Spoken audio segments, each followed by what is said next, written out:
In the last decade or so, AAVE has been weaved and intertwined with internet culture, which has erased the unique history and representation of the original speakers, Black Americans. I'm Sierra, and today I'll break down everything about African American vernacular English, its rich history, grammatical structure, and cultural impact. I grew up in Michigan, the Detroit area, where 79% of the residents are Black.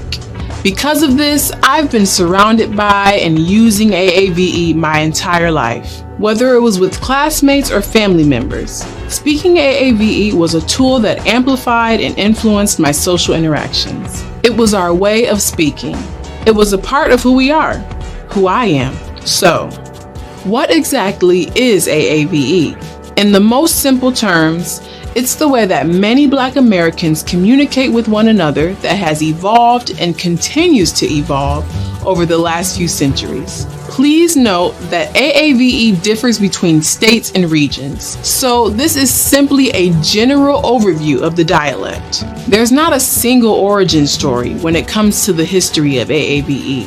We can make a linguistic connection back to the many enslaved Black Americans brought over to North America over 400 years ago. The ongoing argument is whether AAVE is simply a variant adapted from the Germanic American English overheard on plantations, or if it's an entirely separate Creole that evolved from contact between English and several West African languages. The Creole theory still holds up because AAVE shares many pronunciation and structural similarities with other African-based Creoles around the globe. At the same time, AAVE is a lot closer structurally and pronunciation-wise to standard American English compared to Gullah or Louisiana Creole. Much of AAVE's grammar and phonology are heavily comparable to rural dialects across the American South.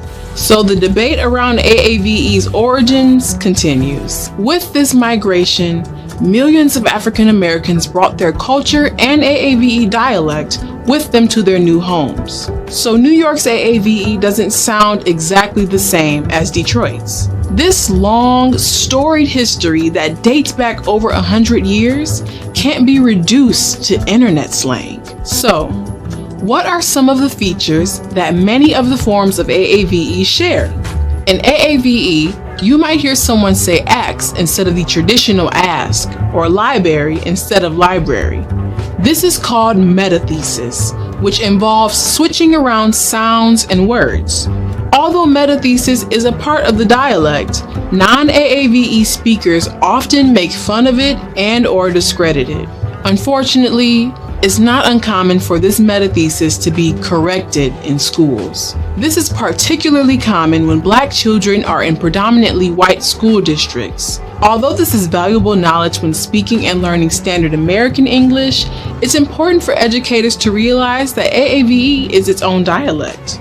Once this is acknowledged, educators can explain to students that their dialect at home is super rich and important, but there are certain rules to follow when speaking standard American English. It's important to note that one dialect is not more correct than another. However, people who dismiss AAVE as an internet phenomenon for young people are actually erasing over 400 years of culture, heritage, and linguistic development. AAVE speakers have been historically discriminated against and left out of many educational, social, and political spaces because of the way we speak. Whether intentionally or not, how we describe AAVE can influence how its heritage lives on. Trust me, I get it.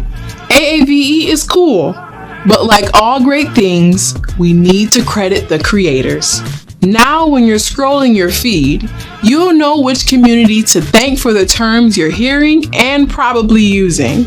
It's clear that AAVE has influenced English as a whole, and social media has accelerated this change, including who is using the language. Even though this dialect is rich, vibrant, and continues to inspire generations, it's important that we do not forget the historic mistreatment of people who speak this dialect.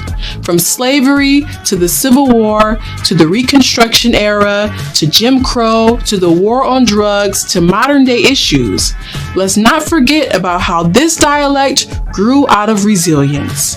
It's up to all of us to educate ourselves so we can collectively understand, respect,